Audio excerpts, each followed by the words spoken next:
Hey there, race fans. It's Race Day Top 5 with me, Frank 5. The Daytona 500, the great American race, the one everybody wants to win. We had a lot of intensity to kick off the season yesterday with a brand new car, so many fans in attendance, and at the end of the day, a rookie won the biggest race of the year?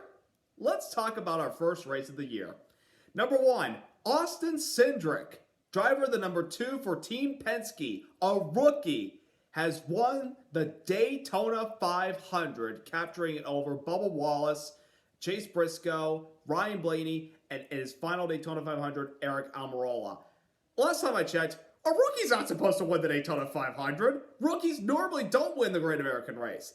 But Austin Cindric, he got it done. He's the first rookie to win the Daytona 500 since Trevor Bayne did it for the Wood brothers back in 2011. And Austin Cindric, all day long, I saw him in the top 10. He ran a smart, calculated race, running with the Fords all day, had a lot of speed in his car. His first full-time season in the Cup Series for Team Penske.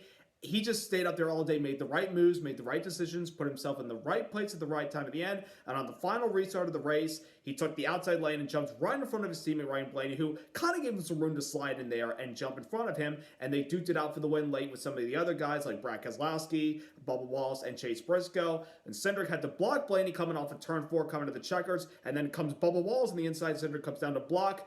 And he hauled him off to be the first car across the start-finish line to capture the Harley J. Earl Trophy. What a career Austin Cindric has had to get up to this point. When he started out in NASCAR, he was driving in the Truck Series for Brad Keselowski Racing. Had a part-time effort in 2016, then he transitioned to full-time in 2017. He would go on to win his first truck win at Mosport Park in 2017. Not without a little controversy, though, as he bumped Kaz Grala out of the way at the end of the thing to win it. And then in 2018, he shifted over to the Xfinity Series, where he drove for 3 different cars for 2 different teams. And he got the nickname Austin Cindric that year because every time he drove the number 60 car for Roush Fenway Racing, that car would always spin or crash. I mean, he was the first caution of the 2018 Xfinity season at Daytona. He was in the middle, got bounced around, and ricocheted off cars and hit the outside wall and ended up finishing dead last. But driving that car and the other 2 Penske cars, he was able to make the playoffs. Then in 2019, he shifted to the 22 car. He got his first career Xfinity win at Watkins Glen, and then he would win later Mid-Ohio Sports Car Course. And then in 2020, stayed with the 22 team and would go on to win his first oval race at Kentucky Speedway, and he would win 5 more races after that, and he had 6 wins in total, and at the very end of the season, he captured the NASCAR Xfinity Series Championship, which was a big accomplishment for him. Then last year, he kicked off this Xfinity season winning the opener at Daytona. So he's been at Daytona victory lane before. So this is not new to him, but this is even bigger now. He won 4 races last year and almost went back-to-back in the Xfinity Series to be the champion, but a little bump and run the end by Daniel Hemrick in turns 3 and 4 at a drag race at the start-finish line. Cindric got beat, but he was very mature in his post-race interview saying, I'm looking forward to next year and I'm going to put this behind me. It stings, but I'll move on from it. And boy, he picked the perfect time to make up for the one that got away last year. Also, I want to keep in mind, Austin Cindric ran a couple Cup races last year, including the Daytona 500 in a 4th Penske car. He made the 500 through the duels, and in the race, after a lot of cars got taken out earlier, he ran with the leaders all night, and he had a car capable of winning that race. But he had a pit stop late where he lost the draft, he lost a lap, and was caught up in that accident on the last lap in turn 3. But he had a lot of potential last year, especially in the road courses he was entered at. Unfortunately, mechanical failures and some race incidents that were, his mistakes cost him from trying to win those races. But he had a lot of potential, and when it was announced in the summer that he would replace Brad Keselowski in the 2 car, I had a feeling that this dude's going to shock a lot of people. He's going to be the dude that we've seen in Xfinity and trucks. He's going to carry that consistency that he's had in all those events and carry it to the Cup Series. And he did it yesterday by winning the Great American Race. Again, a smart race for Austin Cindric, and I couldn't be happier for him. And of course, all the support he's got over the years from all of Team Penske and his father, Tim Cindric, who works for the team, mostly with NASCAR, but mostly on the IndyCar side. He's Joseph Newgarden's race strategist. Tim Cindric has been behind his son throughout his entire career, ever since he wanted to start driving by the age of 10. And 13 years later, he is a winner of the Daytona 500. And more importantly, he's in the playoffs. And I predicted that Cindric would make the playoffs this year. A lot of people, I think, were sleeping on him because he's a rookie, but I'm like, this is possibly one of the best rookies we've had in quite a while since the rookie class that had Kyle Larson and Austin Dillon, or the one that had Chase Elliott and Ryan Blaney, or you could even throw in the one with Eric Jones and Daniel Suarez, even though they still have to prove themselves in a ways. Austin Cindric has arrived to the Cup Series, and I think he's going to do very well this year, and he's going to be a star and a future champion in our sport. So kudos to him, and kudos to Jeremy Bullins and the team after years of trying with Brad Keselowski in the flagship number 2. A rookie, and Austin Cindric got the job done. And a big moment for Penske not to win the Daytona 500 with Cindric, but for the captain himself, Roger Penske. He celebrated his 85th birthday yesterday and got the Harley Jerial Trophy as a car owner. That's a pretty nice birthday gift. So applause and tip of the cap, even though I don't have one right now, tip of the cap to Austin Cindric and Team Penske. They are your champions of the Daytona 500. Number 2, Bubba Wallace. So close, but no cigar. For the second time in his NASCAR Cup Series career, Bubba Wallace finishes second in the Daytona 500. The first one was 2018 in his first full-time year with Richard Petty Motorsports. We had that drag race to the start-finish line with Denny Hamlin for second behind Austin Dillon.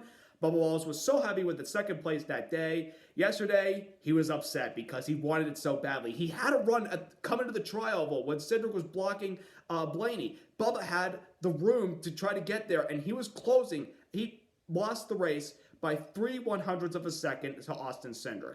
But it was still a good effort by the 23 team in general. They ran up front all day. Of course, this is his second year with 2311 Racing. He's got a teammate this year in Kurt Busch.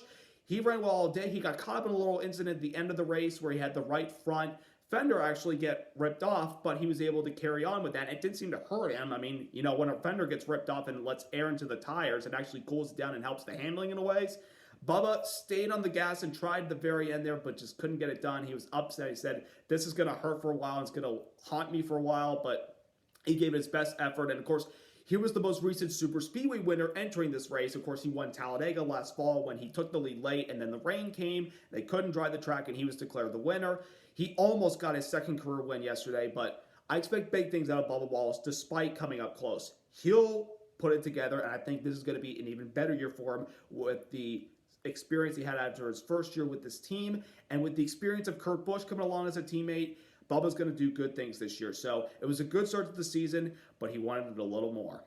Number 3, Brad Keselowski. Again, so close to winning the Daytona 500. Yesterday might have been his best shot ever. The car was so fast. His first race, official race, with Roush Fenway Keselowski Racing, now a co-owner and a driver for Roush Fenway Keselowski Racing. He had speed all weekend long. He won his dual race on Thursday night. His teammate Chris Buescher won his duel as well in duel 2. Those cars were fast. Brad Keselowski led the most laps yesterday, 67 laps.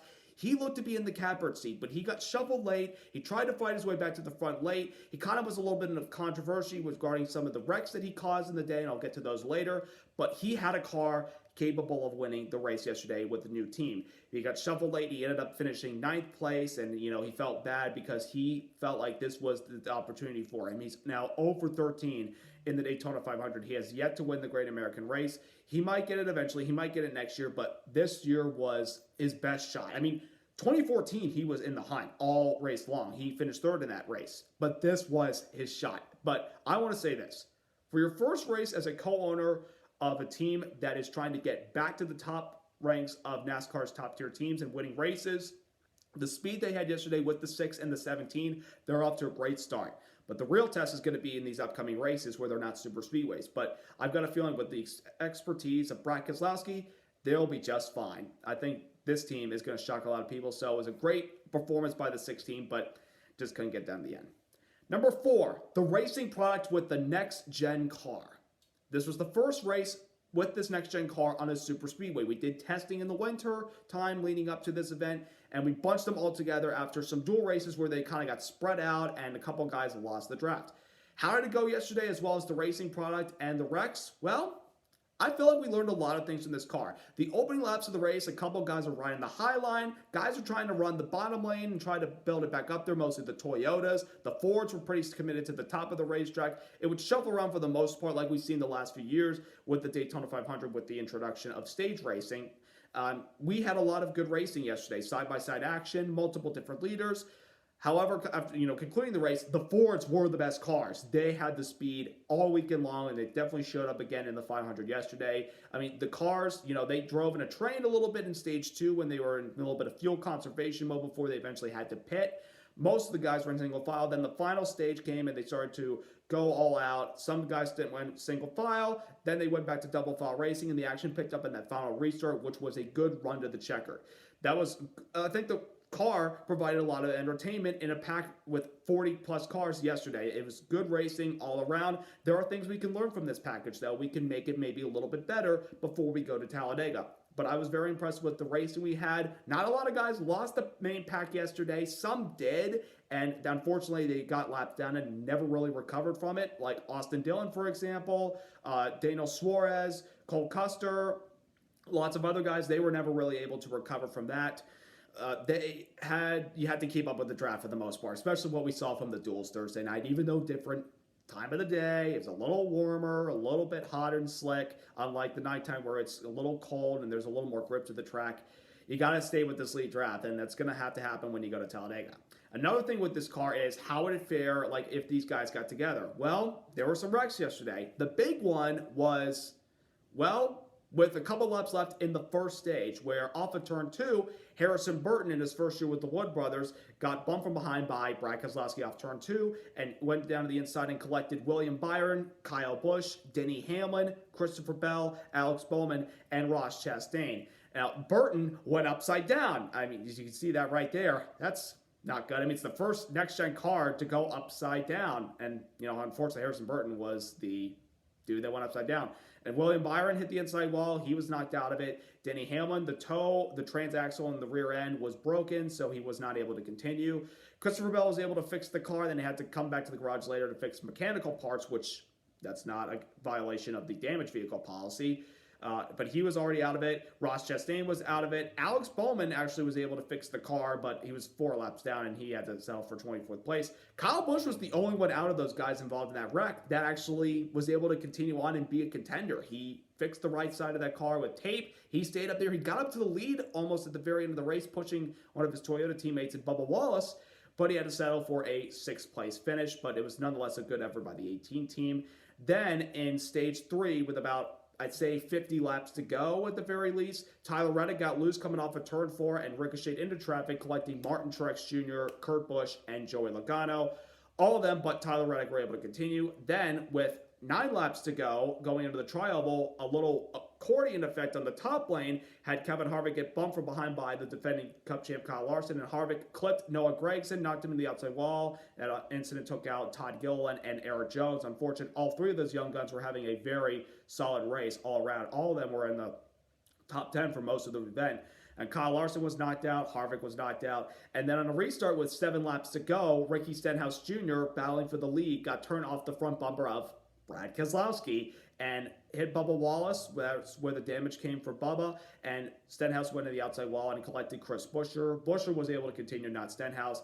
But Stenhouse was a little critical of Brad Keselowski's aggressiveness. But when it comes to the end of the Daytona 500, you have to be a little bit aggressive. And, I understand Stenhouse is frustrated, but at the same time, don't mean to bash on Ricky, but we've seen this from him before. So this isn't new to you, dude. You've done this before. Brad does it. Everybody does it when it comes to the end of the super speedways. It's not just one person. Everybody's aggressive. It's not just one person. So the intensity picked up. I mean, I felt like that the next gen car in general was very durable. When if cars got in some wrecks, some were able to continue, some weren't, unfortunately. But we learned a lot from this car and the racing product of the super speedways. I liked it. I think there's a couple things we can maybe improve, like maybe the speeds of the car, because running at low 190s is not really that fast as some people. But I felt like in general, it was a good racing product for the drivers and for the fans as well. And number 5, the veterans or champions of the sport that have still yet to win the Daytona 500. I talked about Brad Keselowski. Well, let's talk about the other ones. Martin Truex Jr. won both stages yesterday. He led 11 laps, but he had a hot rod. He had a car capable of winning the Great American Race. He was caught up in that wreck off turn 4 with Reddick and Logano and Kurt Busch. Truex, believe it or not, was able to fix the car and stay on the lead lap and got a 13th place finish out of it, which, all things considering, that's not terrible. So he'll have to come back next year and try it again. If he's driving that car next year, you never know what's going to happen to him after this year. Kyle Busch, as I mentioned, he was caught up in that wreck at the end of stage 1. They fixed the car, they got back out there, and they had the speed to keep up with the pack. He ran up towards the front. He might have had a chance to finally break that I'm trying to think, how many 500s is this? This was his 18th attempt, I believe, 17th attempt, because he missed 2015 race. So I don't know about I don't know how many attempts he's at it, but still he's gonna have to come back next year and try it again. But a 6th place finish after that wreck, that's pretty good, all things considering. Chase Elliott, who signed a 5-year extension deal with Hendrick Motorsports over the weekend before the Daytona 500. Kind of dealt with a couple of things in the race in the middle of stage 2 during green flag pit stops. He stalled the car and lost the draft, but thankfully stayed on the lead lap. Caught back up with the leaders. Didn't really get up there at all. I mean, the highest he was 7th. And then that wreck with 9 to go that involved his teammate, Elliott actually did a little Tokyo drifted through the tri-oval grass, but thankfully didn't hit anything. Got back in the race and settled for a 10th place run, the only Chevy in the top 10. Considering all that stuff, that's not a bad result as well. And as for our champ Kyle Larson, who led the field to the green flag by starting on the pole, he got shuffled in the middle of the pack, got back up there, led a lap at one point, but got shuffled back, and then got to the top 10 late before that wreck in the tri-oval with 9 to go and took him out.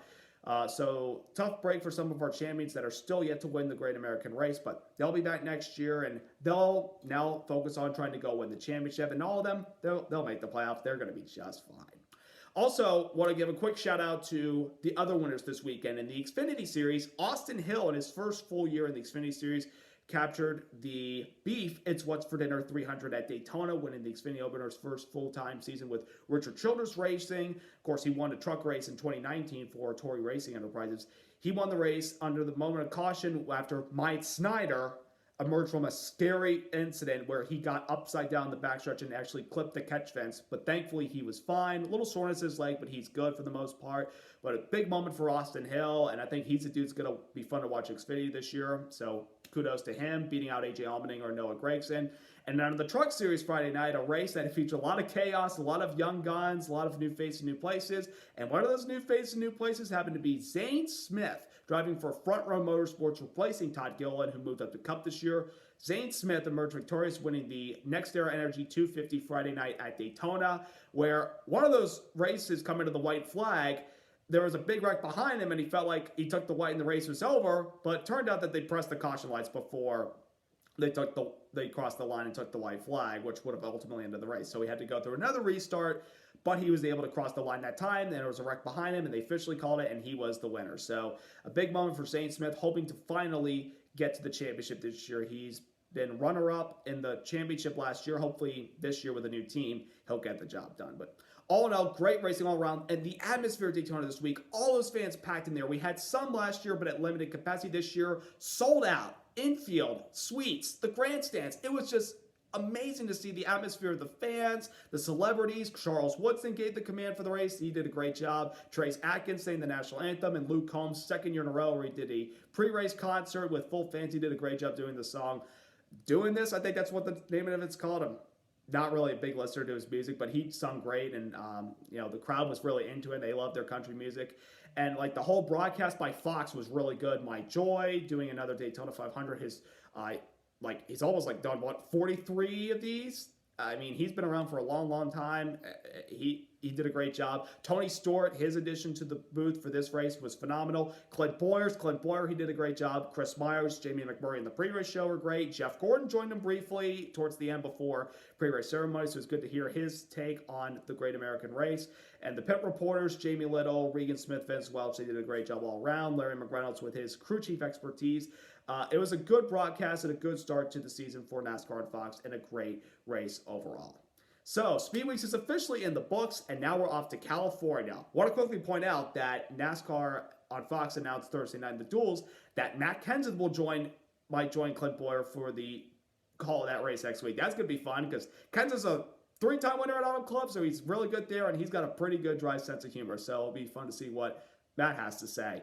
So I'm looking forward to that. I'm looking forward to see what the next-gen car does next week on a 2-mile track. And we returned to this speedway for the first time since 2020. We didn't run there last year because they were still strict on COVID this year. We're going back, and we're very excited to see how the car does out there. So big questions. Will Kyle Larson get out of a rut from Daytona and get his title defense started next week with a win at Auto Club. Will Chase Elliott challenge him? Will Truex, Kyle Busch, Kevin Harvick, or our Great American Race winner, Austin Cindric, the rookie? We shall see. But the season's underway, and I'm glad NASCAR's back. It's going to be one fun year. So thank you for watching. Subscribe, like. Congrats to Austin Cindric and Team Penske on winning the Daytona 500. Have a great day, everyone. Let's go racing!